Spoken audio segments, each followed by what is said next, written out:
Bonjour, mon nom est Gaétan Robichaud, sauvé depuis 1983, né au Nouveau-Brunswick. Euh, et j'aimerais partager avec vous le salut. Comment être sauvé? Comment aller au ciel? Est-ce que c'est possible d'être sauvé? Est-ce que c'est possible d'être certain que soit lorsqu'on meurt, qu'on va directement au ciel ou que c'est impossible? Beaucoup de gens pensent que c'est impossible de savoir que le salut est accessible aujourd'hui. Mais j'aimerais lire avec vous les Écritures. L'Évangile selon Jean, si vous voulez tourner à l'Évangile selon Jean, chapitre 3, verset 16. Avant d'élaborer de quelle manière que Dieu veut que nous soyons sauvés. Jean 3, 16 nous dit que « Car Dieu a tant aimé le monde qu'il a donné son Fils unique, afin que quiconque croit en lui ne périsse pas, mais qu'il ait la vie éternelle. » Un merveilleux verset. Jean chapitre 3, verset 16 nous dit que Dieu nous aime et il a pourvu un moyen, son Fils, Jésus-Christ, afin que nous périssions pas, mais que nous puissions être sauvés, c'est-à-dire d'avoir la vie éternelle. Sauver, c'est la vie éternelle et sauver, c'est la même chose. Lorsqu'on est sauvé, on possède la vie éternelle. Lorsqu'on n'est pas sauvé, on possède l'éternité, mais on ne possède pas la vie. C'est ce qui rend le message sérieux et important. La chose la plus importante de notre vie, c'est de savoir que Dieu nous aime. Mais il y a un problème. Et le problème, c'est nous, notre condition spirituelle. Nous sommes perdus. Nous sommes nés dans une situation qui fait que nous sommes éloignés de Dieu. À la naissance, jusqu'à la mort, nous sommes éloignés de Dieu. C'est-à-dire que le péché qui est entré dans le monde par Adam et Ève, nos parents, nos premiers parents sur la terre, désobéir à Dieu. Et à cause de cela, nous devons, les chrétiens, annoncer l'Évangile aux gens qui ne sont pas sauvés. Maintenant, pour moi-même, qui n'étais pas sauvé jusqu'à l'âge de 21 ans, j'ai découvert l'amour de Dieu, le salut de Dieu, la vie éternelle. C'est merveilleux de savoir que nous pouvons vivre sur la terre, sachant qu'à aucun moment, lorsque la mort s'étend, que je vais entrer dans la présence de Dieu directement à la mort et entrer dans la présence de Dieu. Parce que Dieu nous offre un salut et Dieu nous purifie de nos péchés par rapport à son Fils. Maintenant, un autre verset que j'aimerais partager avec vous, c'est le verset Romains, chapitre 3, verset 23. Si vous voulez tourner.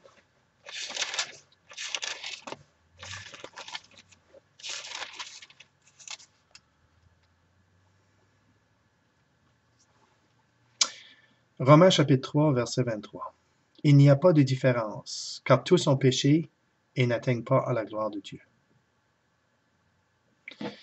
Donc, qui sont ceux qui doivent être sauvés? Selon Romains 3, 23, il n'y a aucune différence. Donc, que vous êtes un juif de l'Ancien Testament, de la Première Alliance,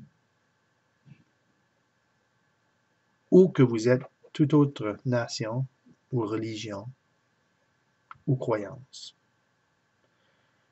Les Écritures nous disent qu'il n'y a pas de différence. Car il n'y a pas de différence, car tous ont péché et n'atteignent pas à la gloire de Dieu. On ne peut atteindre par nos propres efforts, par nos propres mérites. Et si même nous atteignons une position idéale, honorable, devant notre famille, les gens que nous côtoyons, même la nation. Si nous étions sur un piédestal,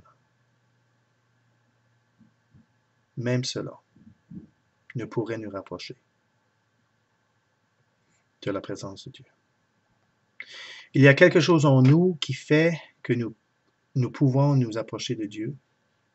Et selon les Écritures, de Romains chapitre 3, verset 23, « Car tous ont péché et n'atteignent pas à la gloire de Dieu. » Nous ne pouvons atteindre la gloire de Dieu. Donc, c'est un message solennel, c'est un message très important à considérer.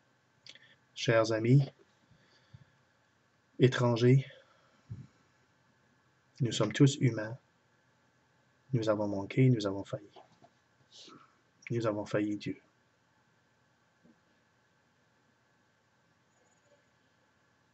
Et c'est ce message que j'aimerais vous amener aujourd'hui. La délivrance de vos péchés. La délivrance de la condition à laquelle vous êtes présentement. Une condition dangereuse, une condition qui ne vous apportera aucun bonheur ici et dans le futur.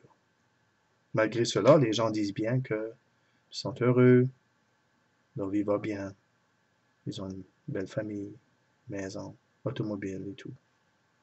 Ou ils se considèrent bien, chanceux. Mais ce n'est pas de cela que je parle. Je parle de la vie spirituelle.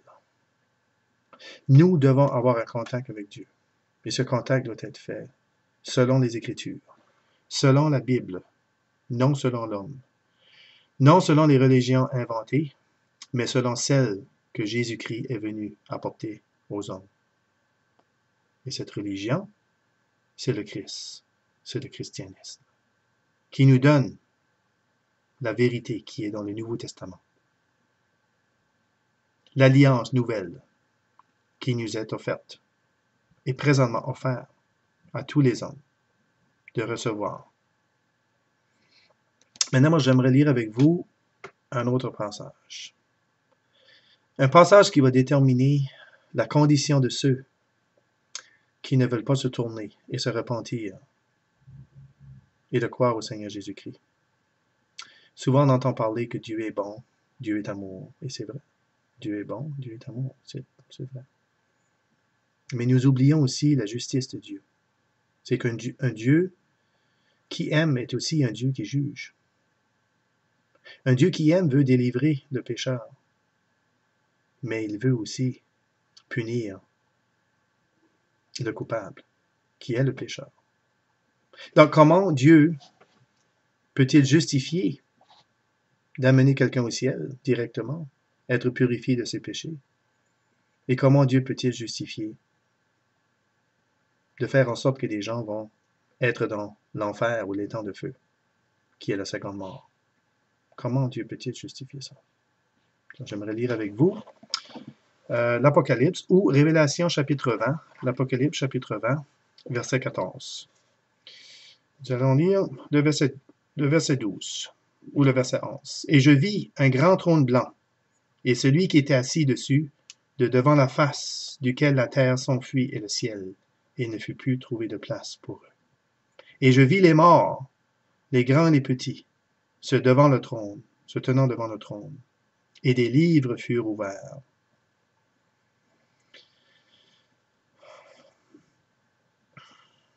C'est ici la seconde mort, l'étang de feu. Et si quelqu'un n'était pas trouvé écrit dans le livre de vie, il était jeté dans l'étang de feu. Et ils furent jugés d'après les choses qui étaient écrites dans les livres, selon leurs œuvres. Donc nous voyons ici que Dieu, un jour, amènera tous les hommes, les femmes, les hommes, devant le grand trône blanc. Blanc nous parle de pureté, justice, l'égalité, honnêteté, pur, c'est Dieu.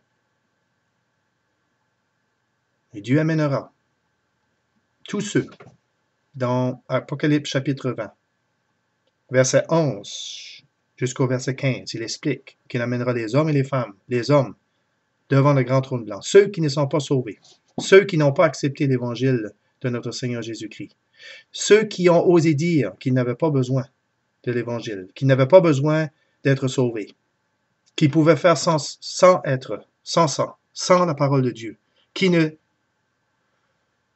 se trouvaient pas dans le chemin étroit qui est la vie éternelle, mais qui étaient dans le chemin large qui mène à la perdition. C'est ces gens-là aujourd'hui que j'aimerais parler.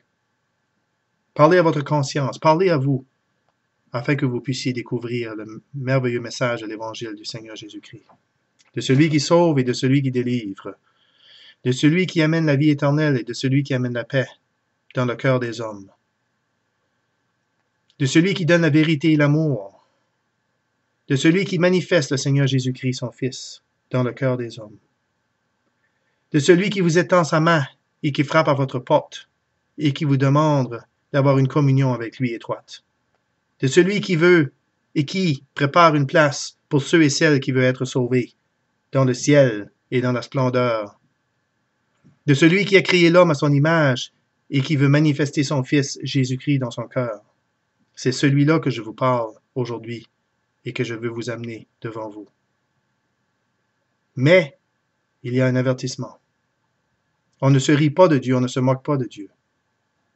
Ce que Dieu écrit, ce que Dieu a dit, se réalisera mot par mot.